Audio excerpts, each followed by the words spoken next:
Municipal ఎన్నికల్లో తమ సత్తా చూపుతాం అన్న రిటైర్డ్ ఎంప్లాయీస్ వెల్ఫేర్ అసోసియేషన్.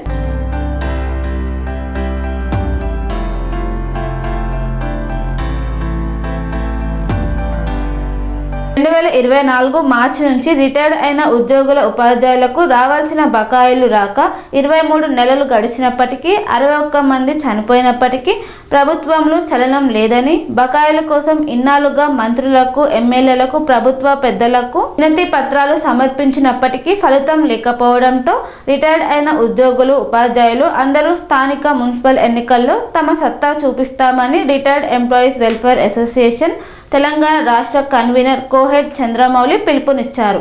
ఈ సమావేశంలో T Rameshwararao, CH Ravichandra Kumar, G Srinivas, V Chandramouli, N Kishan, B Sudhakar తదితరులు హాజరైనారు. రిటైర్డ్ ఎంప్లాయీస్ అసోసియేషన్ తెలంగాణ రాష్ట్ర కన్వీనర్, నా పేరు కోహెడ్ చంద్రమౌళి. ముఖ్యంగా 2024 మార్చిలో రిటైర్మెంట్ అయినటువంటి ఉద్యోగులు, ఉపాధ్యాయులకు రావాల్సినటువంటి బకాయిలు అందక ఇప్పటివరకు 23 నెలలు గడిచింది. దాదాపు రాష్ట్ర వ్యాప్తంగా 61 మంది రిటైర్డ్ అయిన ఉద్యోగులు వాళ్ళ బకాయిలు అందక మానసిక వేదనతో చనిపోవడం జరిగింది. మేము అనేక మార్లు ప్రభుత్వ పెద్దలకు, ముఖ్యమంత్రి గారికి, తర్వాత మేము ఎమ్మెల్యేలకు, మంత్రులకు కూడా ప్రాతినిధ్యం చేయడం జరిగింది. మా డబ్బులు మాకు ఇవ్వాలని చెప్పి. మరి ఏ ప్రభుత్వం కూడా రిటైర్మెంట్ అయిన వెంటనే నెల 2 నెలల లోపల వారికి రావాల్సినటువంటి వాళ్ళ బెనిఫిట్స్ అందించేది. మరి ఈ ప్రభుత్వం వచ్చి 23 నెలలు గడిచినా కానీ మాకు రాకపోవడం వల్ల అందరూ మనస్తాపానికి గురవుతున్నారు. మేము ప్రభుత్వాన్ని ఒకటే డిమాండ్ చేస్తూ ఉన్నాం. రేపు ఫిబ్రవరి ఈ నెలలో పెట్టేటువంటి బడ్జెట్ సమావేశం లోపల మాకు రావాల్సినటువంటి డబ్బులు ఈ బడ్జెట్ సమావేశం లోపల ఏకమొత్తంగా చెల్లించాలని చెప్పి ప్రభుత్వం ఒక ప్రకటన చేస్తే మేము వాళ్ళ ప్రభుత్వానికి అనుకూలంగా ఉంటామని చెప్పి మేము తెలియజేస్తూ ఉన్నాం. మేము గత బీఆర్ఎస్ ప్రభుత్వం మీద విసిగి వేసారిపోయి మా సమస్యల పట్ల ప్రభుత్వం, ఉద్యోగులు, ఉపాధ్యాయుల సమస్యల మీద అనుకూలంగా స్పందించడం వల్ల మేము కాంగ్రెస్ ప్రభుత్వాన్ని తీసుకొచ్చుకోవడం జరిగింది. మరి తీసుకొచ్చుకున్న ప్రభుత్వం ఇలా మాకు 23 నెలలుగా బకాయిలు ఇవ్వకపోవడం అన్యాయం చేస్తూ ఉన్నది.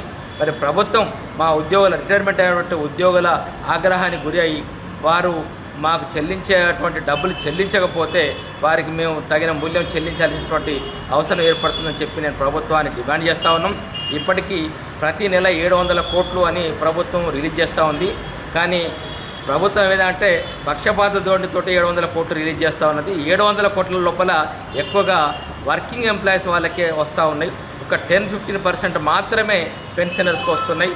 మరీ ఈ నెలలో విడుదల చేసినటువంటి 720 కోట్ల లోపల పెన్షనర్లకు ఒక్క పైసా కూడా రాలేదు. ఇది సరైన విధానం కాదని చెప్పి మేము గతంలో ప్రభుత్వాన్ని కూడా తెలియపరిచాము. కనీసం పెన్షనర్లకు సపరేట్గా ఒక 1500 కోట్లని కేటాయిస్తే ఒక 3-4 నెలల లోపల మా సమస్య తీరుతుందని చెప్పి మేము ప్రభుత్వానికి, ప్రభుత్వ పెద్దలకు కూడా మేము సమాచారం ఇవ్వడం జరిగింది. ఇప్పటికైనా ప్రభుత్వం స్పందించాలని చెప్పి మరి ఈ మున్సిపల్ ఎన్నికల లోపల మేము వ్యతిరేక విధానాలకు పోకుండా ఉండాలంటే మాకు తప్పకుండా ఈ ఫిబ్రవరి బడ్జెట్ సమావేశం లోపల మాకు పూర్తిగా అంటే ఏకమొత్తంగా డబ్బులు చెల్లించినట్టు ప్రకటిస్తే తప్ప మేము మున్సిపల్ ఎన్నికల లోపల అనుకూలం కామని చెప్పి మేము ప్రభుత్వానికి డిమాండ్ చేస్తాము. Thank you. నా పేరు జగదీశ్వరాచారి. నేను ఉమ్మడి కరీంనగర్ జిల్లా రిటైర్డ్ ఎంప్లాయీస్ అసోసియేషన్ వైస్ ప్రెసిడెంట్గా ఉన్నాను. మరి ప్రభుత్వానికి ఒకటే విజ్ఞప్తి చేస్తున్నాం. మాకు సెపరేట్గా ఫండ్ ఇవ్వండి అని చాలా ఒక 5-6 నెలల నుంచి పోరాటం చేస్తున్నాం. అయినా ప్రభుత్వం వారు గదే 700 కోట్లు మాత్రమే రిలీజ్ చేసింది. మళ్ళీ ఆ 700 కోట్లలో మాకు ఒక 10% వచ్చేది. ఈసారి మాత్రం ఆ 10% కూడా రాలేదు. అంటే మేము రిటైర్ అయిన వాళ్ళము, బాధలలో ఉన్నామని ఎంత విజ్ఞప్తి చేసినా మీరు పట్టించుకుంటలేరు. ఇది ఎంతవరకు కరెక్టో ప్రభుత్వం ఆలోచించాలి. రెండో విషయం ఏంటంటే మీరు తప్పనిసరిగా మరి బడ్జెట్లో పెడితేనే మా టోటల్గా 10,500 మంది బయటపడితేనే మళ్ళీ నెక్స్ట్ ఇయర్లో కూడా మరి మళ్ళీ వాళ్ళు రిటైర్మెంట్ వాళ్ళు దాదాపు 10,000 మంది ఉన్నారని తెలుస్తుంది. కాబట్టి తప్పనిసరి ఈసారి బడ్జెట్లో ప్రవేశపెట్టే దాంట్లో మాకు ఏకమొత్తంలో కేటాయించండి. అలాగే నెక్స్ట్ టైం అయినా కానీ ఈ ఎలక్షన్స్ లోపల మీరు ఒక ప్రకటన చేస్తే మరి మేము ప్రభుత్వానికి అనుకూలంగా ఉంటుంది. లేకపోతే తగిన మూల్యం ఈ ఎలక్షన్లో చెల్లించుకుంటారని స్పష్టంగా చెప్తున్నాం. అంటే ప్రభుత్వం దగ్గర డబ్బులు లేవు అంటున్నారు కదా, అలాంటప్పుడు ఇప్పుడు ఎలా సమకూరుస్తారు ఏంటి? ప్రభుత్వం దగ్గర డబ్బులు లేకపోతే 700 కోట్లలో 350 కోట్లు వాళ్లకు 350 కోట్లు మాకైనా కేటాయిస్తే బాగుండేది. ఎందుకంటే రిటైర్మెంట్ ప్రభుత్వంలో ఉన్న వాళ్ళకి అంత కొంత శాలరీ వస్తుంది, ఆ విషయంగా ఉంది. కానీ మా పరిస్థితి ఏంది, మేము రిటైర్ అయ్యి ఎన్నో బాధలలో ఆరోగ్య పరిస్థితులలో ఎన్నో మనోవేదనతో మేమున్నాం. మాకు కేటాయించకుండా మొత్తం ప్రభుత్వ ఉద్యోగులకు కేటాయించడం కూడా సమంజసం కాదు. మరి ఉద్యోగస్తులు కూడా రేపు కూడా రిటైర్ అవుతారు, రేపు వాళ్ళ పరిస్థితి కూడా అంతే ఉంటుంది.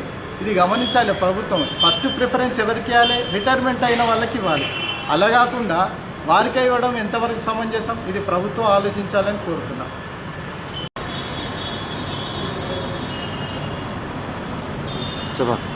నా పేరు సుంకిసేల ప్రభాకర్ రావు, కరీంనగర్ ఉమ్మడి జిల్లా.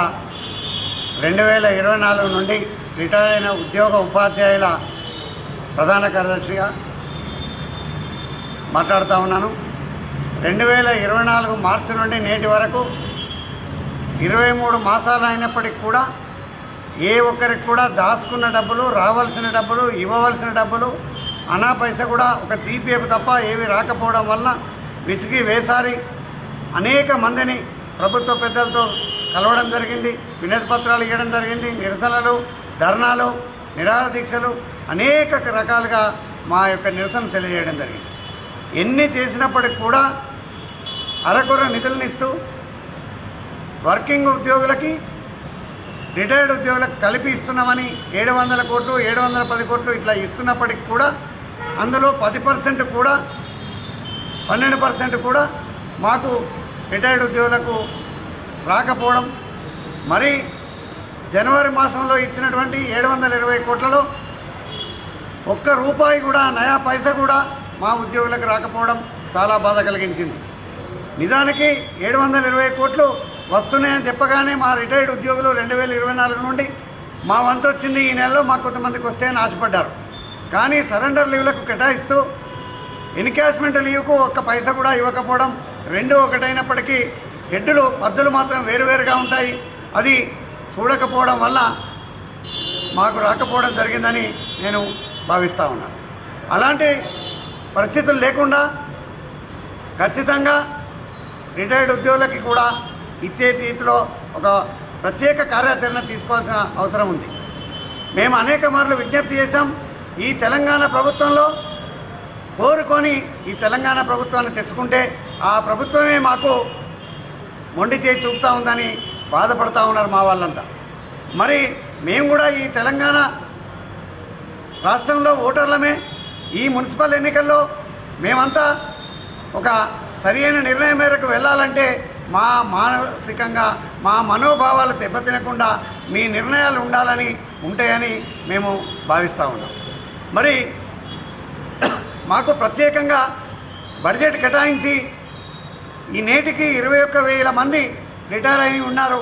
మా అందరికీ ఏక మొత్తంలో మాకు రావాల్సిన డబ్బులను ఇచ్చేటట్టుగా రేపటి బడ్జెట్లు కేటాయిస్తూ మా అందరికీ ఏక మొత్తంలో చెల్లించి, ఇప్పటికే 62 మంది చనిపోయినారు. మరికొంతమంది చనిపోకుండా ఉండాలంటే, ఇబ్బంది పడకుండా ఉండాలంటే వారి కుటుంబాలన్నీ ఆదుకోవాల్సిన ఈ ప్రభుత్వం వెంటనే బడ్జెట్ను ఏకమొత్తంలో కేటాయించి మాకు ఇవ్వాల్సిందిగా ఆ రీతిలో మీ ఉపన్యాసాలలో ఉంటుందని నేను భావిస్తూ ఉన్నాను. మరి మాకు రావాల్సిన డబ్బులు లేకపోతే అనేక ఇబ్బందులు పడుతూ నానా బాధలు పడుతున్నటువంటి వారు, నేను చనిపోయేలోపు నా డబ్బులు చూసుకొని చనిపోతానా, ముందే చనిపోతానని ఆవేదనతో ఉన్నటువంటి వాళ్ళు చాలామంది ఉన్నారు. దయచేసి వాళ్ళు సోషల్ మీడియాలో అనేక మెసేజ్లు పెడతా ఉన్నారు. వాళ్ళని చూసి హృదయం చెలించిపోతూ ఉంది. మేము నాయకత్వంగా తెలియజేస్తూ ఉన్నాం, మా వాళ్ళందరి బాధలు, ఇబ్బందులు తొలగించాలంటే ప్రజాప్రభుత్వాన్ని మీ మేనిఫెస్టోలో చెప్పినట్టుగా మాకు మీ నిర్ణయాలు కూడా ఉండాలని, ఈ ఎన్నికల్లోపు మీ వాయిస్లో కూడా మేము వినాలని కోరుతూ మీకు విజ్ఞప్తి చేస్తూ ఉన్నాం. మరి డిమాండ్ కూడా చేస్తూ ఉన్నాం.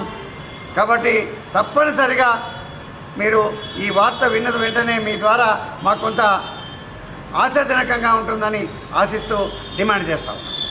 అనురాగానికి అమ్మ ఆదర్శం, ఆరోగ్యానికి Shri Sai homeo stores and clinic. అనుభవం, అర్హత, అంకిత భావం కల డాక్టర్లచే చికిత్స.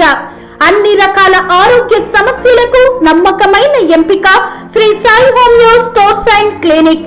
డయాబెటిస్, కీళ్ల నొప్పులు, సయాటికా, వెన్నుముక సమస్యలు, థైరాయిడ్, నిద్రలేమి, మానసిక సమస్యలు, ఋతు సమస్యలు, అన్ని రకాల దీర్ఘకాలిక వ్యాధులకు ప్రత్యేక హోమియో వైద్యం. అందరికీ అందుబాటులో అంతర్జాతీయ హోమియో వైద్యం Shri Sai homeo stores and clinic. మీ ఆరోగ్య సమస్య ఏదైనా ఇప్పుడు పరిష్కారం సాధ్యం. సైడ్ ఎఫెక్ట్ లేని వైద్యంతో సంపూర్ణ ఆరోగ్యం కొరకు సంప్రదించండి Shri Sai homeo clinic and stores, Bhavani Nagar, Ambedkar Nagar road, old Alwal, Secunderabad. సంప్రదించాల్సిన ఫోన్ నంబర్స్ 9000751751 మరియు 9000422525.